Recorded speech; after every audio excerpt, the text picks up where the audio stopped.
The Ben. The Ben nuko nyine muzi. Ziko ari The Ben gusa nta bindi. Benshi ndakeka baramukundiye kutunta asigaye akora cyane yibanze ku banyamurenge. Yego. Sinzi ko ari cyo bivugaho nawe. Kunze kubona yavuga ngo umunyabyinshi. N'umunyamurenge akunda abanyamurenge n'ibyo kabisa nibyo muziho. Masimba avuga neza cyane iyo atuye umuntu kumuvuga yaba ari kukuvuga neza cyangwa ari kuvuga ukundi kuntu nyine arakuvuga neza azi kuvuga cyane nicyo muziho kabisa uko rutitaye ku bindi bintu. Icyo ni icambere.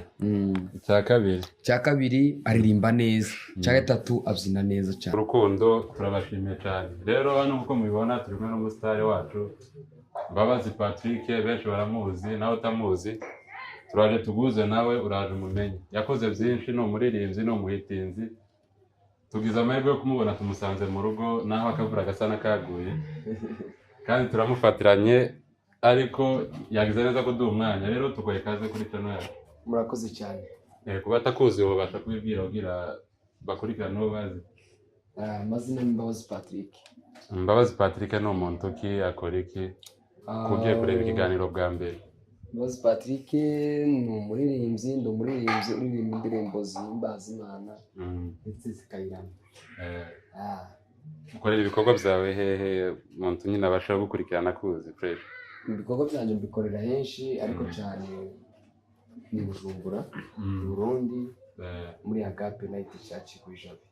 Mo sengera ariko turirimba henshi aho badutumiye hose tuhari.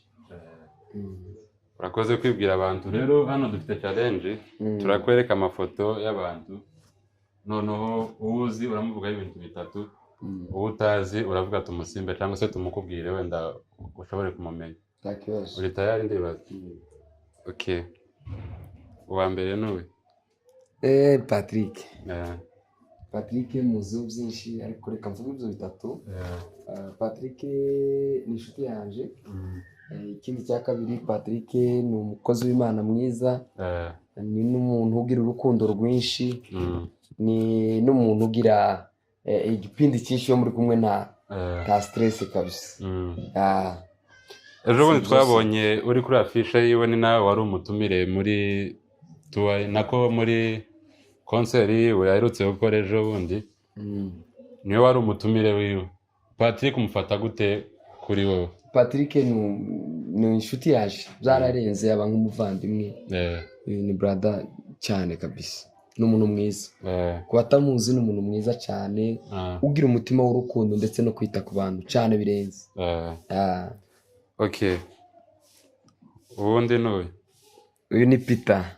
Peter nawe ni inshuti yanje cyane, twakoranye byinshi, twakoranye indirimbo, kugeza n'ubu turacari kumwe. Aherutse no gukora ubukwe. Ni umukozi w'Imana mwiza, ni umunyamasengesho mwiza, ni umuevangeliste mwiza, ni n'umuririmbyi mwiza. Undi nuwe? Rugaju Rigani, ndamukunda cyane. Rugaju ni umunyamakuru mwiza kandi uzi kuvuga neza. Ndanamukunda cyane. Okay. Undi nuwe? Madame Kofi Solange. Ni Madame Kofi nyine cyo cya mbere. Cya kabiri ni umuvugabutumwa mwiza. Cya gatatu afite abana 4. Ni nk'ibyo kabisa. Ni nk'ibyo. Undi nuwe? Garas. Nta byinshi muziho kabisa. Nuko nyine mubona ariko ntiturahura ntituranabonana.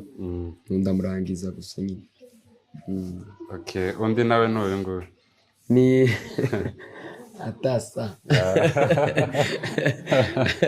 Serugo Ntagorama. Nawe ni umujama turakorana imirimo y'Imana hano mu gihugu. Ni umuvugabutumwa mwiza, ni n'umuyumbe mwiza, ni n'umuntu aritonda cyane kuba atabizi. Aritonda cyane kabisa Serugo. Okay. Undi nuwe? Kofi Daddy. Kofi ni umugendanyi waje, ni umujyanama, muzi ibintu byinshi, ni umuvugabutumwa mwiza, ni n'umuyumbe mwiza, ni n'umuntu ugira impano yo gusengera abagwayi ndetse n'ibindi bintu. ibindi bintu nyine bigoranye byose nyine arabisengera. Imana yamuhaye iyo mpano, ni n'umutaramyi mwiza kabisa. Undi nawe n'uwe Ntungane, Evangeliste Ntungane, umukozi w'Imana mwiza. Ikindi kandi azasetsa cyane, agira igipindi cyinshi, kandi ni umuntu nyine w'umusirimu cyane. Undi n'uyu Moses, brother, uyu nguyu niwe dukorana, turakorana umurimo w'Imana. Buri muntu nyine Imana izigenda imuhamagara ikamuhamagarana n'undi muntu ushobora kumufasha. Moses niwe umfasha iyo ndi kuririmba, niwe ucuranga. Benshi barancurangira, ariko na Moses turakorana cyane, kandi abanzi cyane naje ndamuzi. Agasura akaba umwana mwiza, aritonda cyane. Moses ni imfura pe. Ubucuti bwawe na Moses na Kofi na Patrick, kubakurikiranye igitaramo, Kofi niwe wabikomojeho, ubufata gute wewe kubwawe? Kubwaje mbifata neza cyane, kuko ntabwo nifuza kubutakaza, ntabwo nenda no kubutakaza. Ni ubw'agaciro cyane kuri jewe.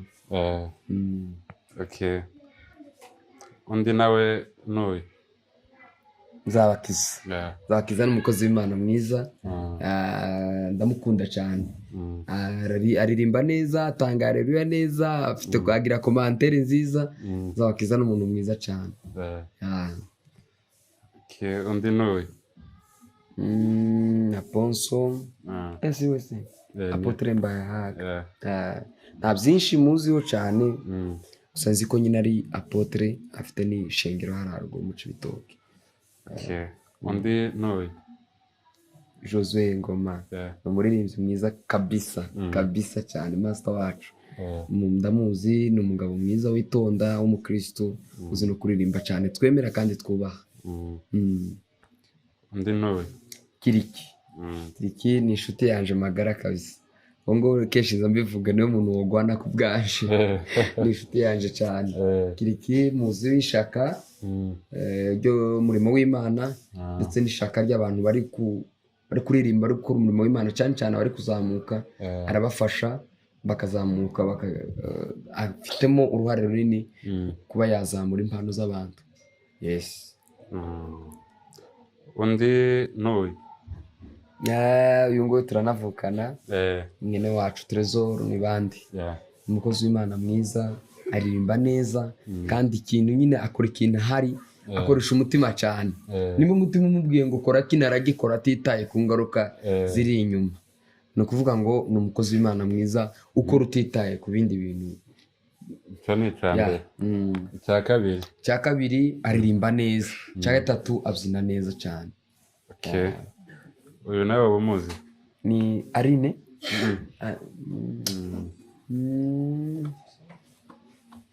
Masimba avuga neza cyane. Iyo atoye umuntu kumuvuga, yaba ari kukuvuga neza cyangwa ari kuvuga ukundi kuntu, nyine arakuvuga neza. Azi kuvuga cyane, nico muziho kabisa. N'umunyamakuru mwiza pe. Yego. Undi n'uyu Dr. Beya ni umukozi w'Imana mwiza, acuranga neza, azi no kuvuga. Nibyo. Undi n'uyu Apotre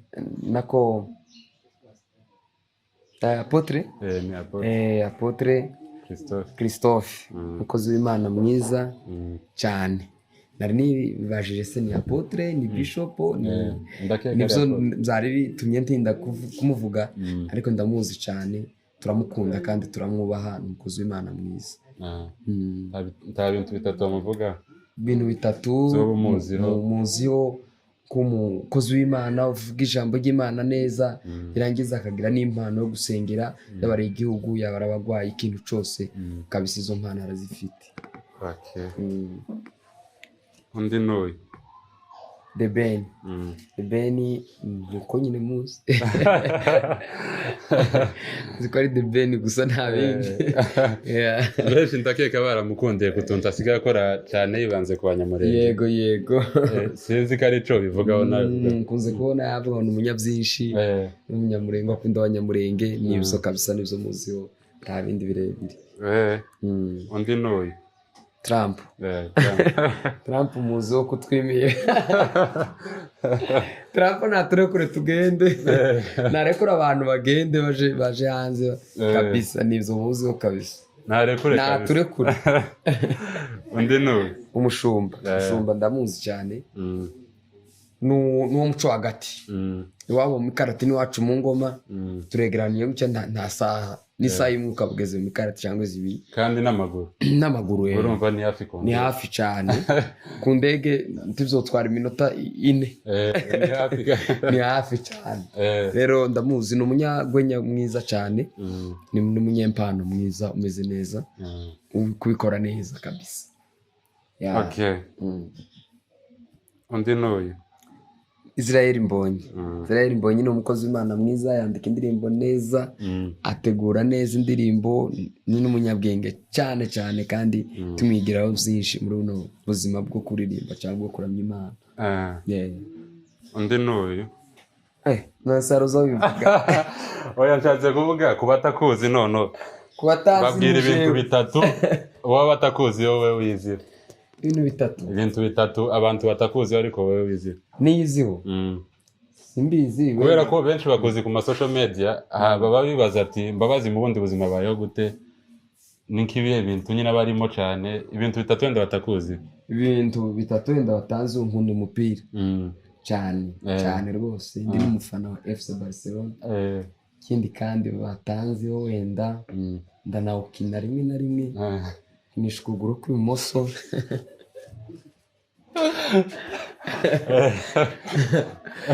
ikindi cya gatatu ni ikira ikindi cya gatatu nkunda amata y'inshushu amata ashushe tukiri aho ngaho akazina Mbappe kavuye kuki akazina Mbappe kavuye mu mwete nkoresha ndi kuri stage nikiriki wakanyise niho byavuye kubera ko Mbappe akoresha umwete ari gukina nanjye ngakoresha umwete ndi kuririmba rero uwo mwete barayuje nyine bahita banyita Mbappe arakoze kudusobanurira undi wa nyuma dusoza nuwe uyu wamunyeretse namuvuze sorry namuvuze kabisa undi nuyu ni Lewis nawe twarabonanye ushize turaganira ndetse Lewis ni umukinyi wa comedy mwiza ni n'umuhungu usetsa cyane ndanamukunda ndanamwemera uyu Revera Gaspard ni umukozi w'Imana mwiza uvuga ukuri muri iki gihe nyine biba bigoye ariko bavuga ukuri uko kwakabaye uko ijambo ry'Imana riri niko rivuga ikiri ku mutima arakivuga atareba ngo biki nyine agakenera gukiza imitima y'abantu ni umukozi w'Imana uri gushaka imitima y'abantu uko yakira ikava mu ngeso mbi undi n'uyu wa nyuma dusoza Pastor Ntagawa Noah cyambere ni umukozi w'Imana mwiza abwiriza neza azi no kuvuga cyane cya gatatu ni muramu wanje buriya agira mushiki wanje kwa data wacu sinzi ko twakwinjira mu tundi tubazo dukeya ubwira uyu nakereje ngiye muri practice reka tugushimire wenda tuzabuza ikindi gihe nuzoba ufite umwanya nta kibazo ariko wagize neza cyane tugushimire munakore subscribe kuri channel yiwe ejo bundi yakwije 30,000 ni channel yawe ni Mbabazi Patrick dukomeze byibuze nzoshike mu kwa gatandatu ibihumbi ijana